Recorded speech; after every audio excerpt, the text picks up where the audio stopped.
Previously on Green Aqua.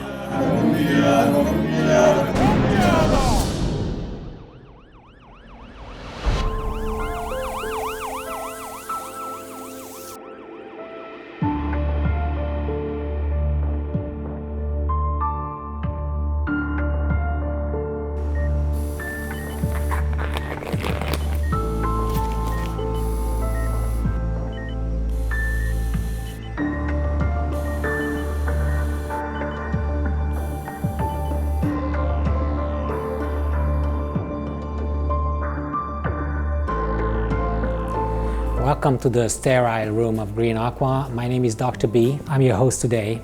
We're going to perform a surgery, a very important task on this 450-liter tank.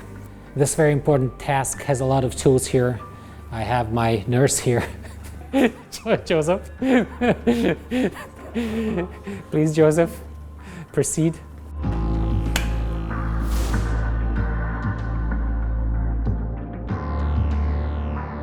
Welcome to the beautiful world of aquascaping.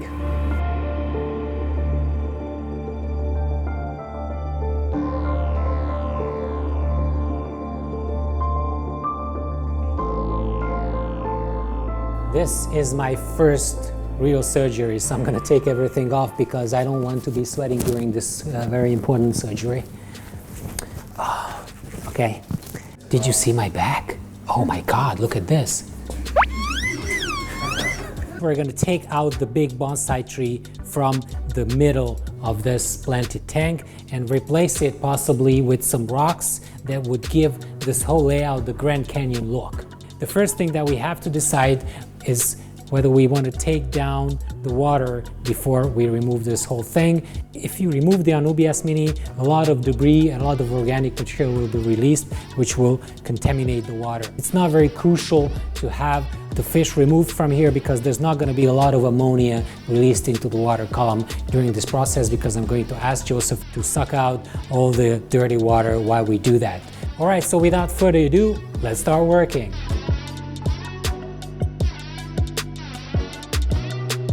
So instead of working, these guys are watching movies on a GoPro.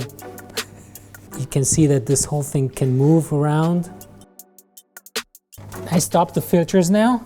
Some of you guys have asked us whether we're using UV filters underneath our tanks.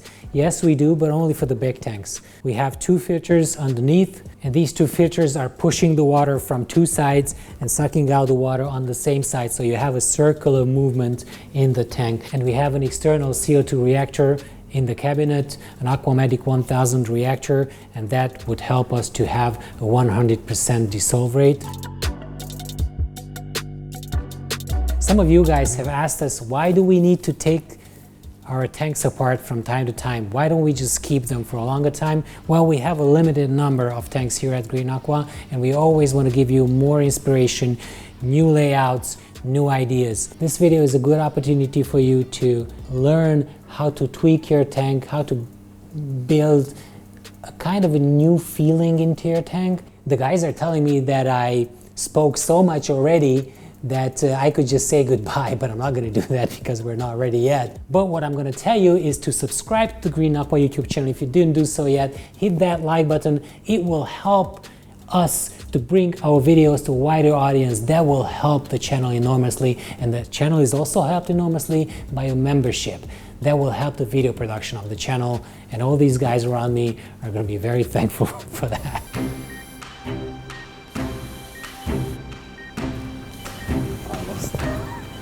It's okay. Oh, don't touch anything, right? I know that. I knew that. Is it good? I'm looking good? Yeah? So what we have to do is I'm going to take out this. And you're going to have to move the suction side hose really close to the roots. Okay, the last step, because I feel that it's moving now. And it's out. A rock just fell off. There you go.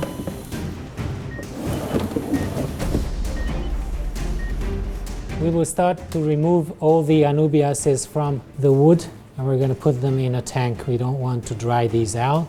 and we're going to reuse the plants from the bottom of this in the scape. I'll hold it and you can start pumping water in, but before we start, let's just drain it a little bit. The big part of the surgery is done, so I'm going to remove things. We don't need to be sterile anymore. And from this point on, I have to be careful of not catching anybody in here. So this is the secret to a rescape. You need to remove as much organics from the foreground and from the soil as possible. You don't want that to contaminate your water, and rotting organics will produce a lot of ammonia. So what I do is I move the end of the hose gently above the surface, and it stirs up all the debris.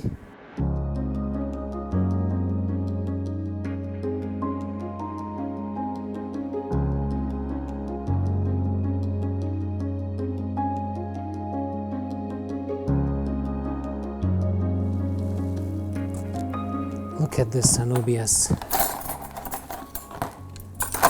This was all on the wood.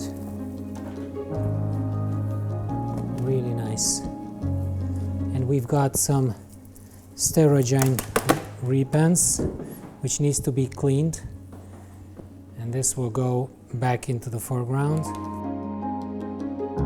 It's a beautiful big bonsai tree. It's actually made of two types of wood. We're filling up the tank with water, and we need to work on the foreground. If I catch something, I stop this, and the older the hose, the more difficult it is to do this. But with new hoses, it's really easy to bend. With time, it gets kind of rigid, just like my humor. So what I'm trying to do is to remove as much soil as possible while leaving the pebbles in place.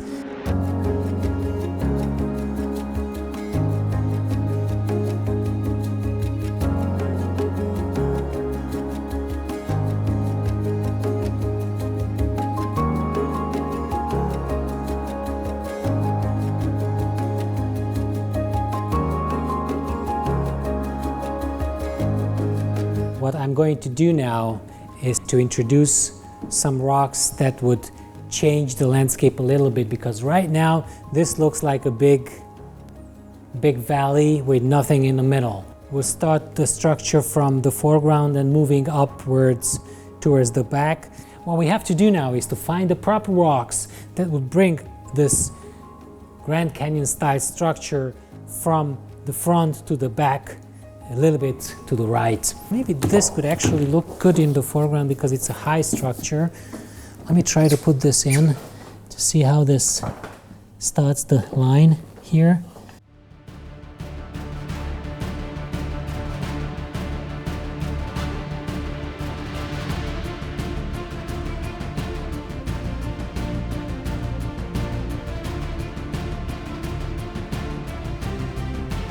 These rocks will harden the water, and some people have asked us, what do we do about that? Well, first of all, we change the water with reverse osmosis water, which is very soft, and we remineralize it with the Green Aqua GH Plus or the Green Aqua GH KH Plus. So if you keep the regular weekly water changes, you're not going to have any problems.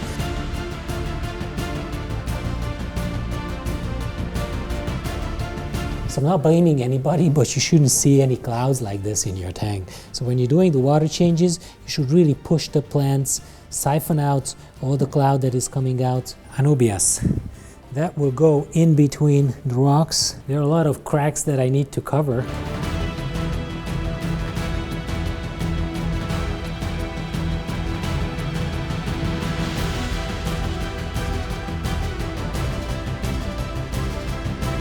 And we have some Rio Xingu. I'm just putting these on top of the clay-based substrate because I really want the biology to be contained below it. You like my little grandma's cup?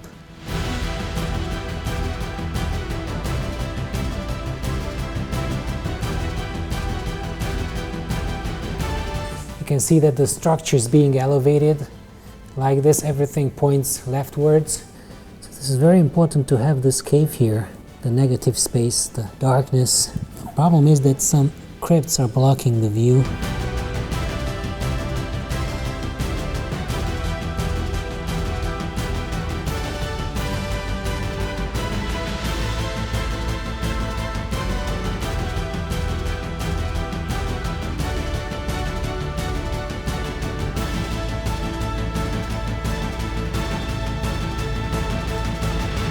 I really want to have a path that goes into that valley that leads into nothing on the other side of this structure. I'm going to close this line with that line by bringing this path from here in the front. You see what I'm doing? So I'm closing it, so you have a natural line that stretches all the way to the center, to the other golden ratio point. Connecting this golden ratio point on the left side with a path that will lead your eye to the golden ratio point on the right side. And here on the right side you have, that was a rock. And here on the right side you have another golden ratio point that leads nowhere actually, it just leads in there to that rock, but you have the big structure that I just built in the golden ratio visible here. So this is how I compose the picture.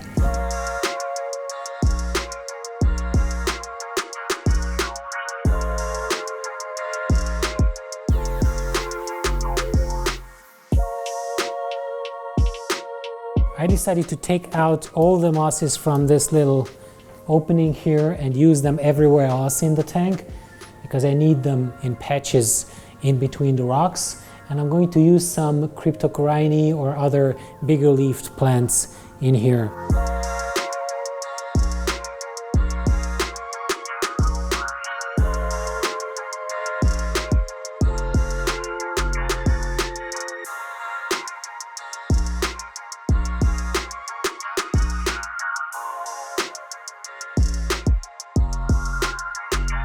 I'm going to put our maintenance experts to see this video to know how we need to properly clean a substrate, because this is all rotting there. This is organics.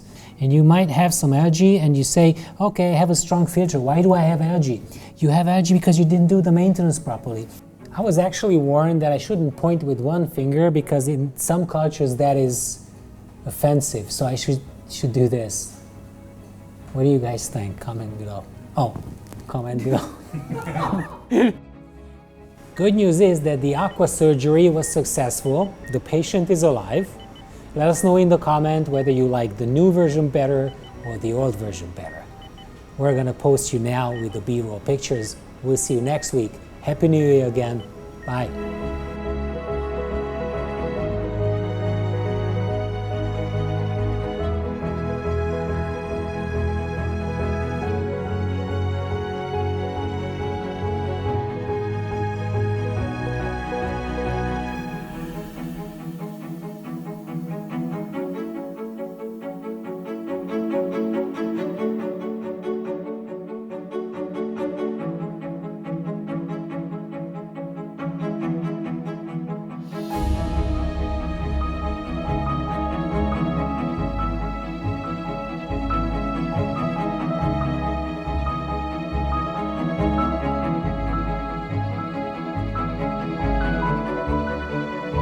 Next week on Green Aqua.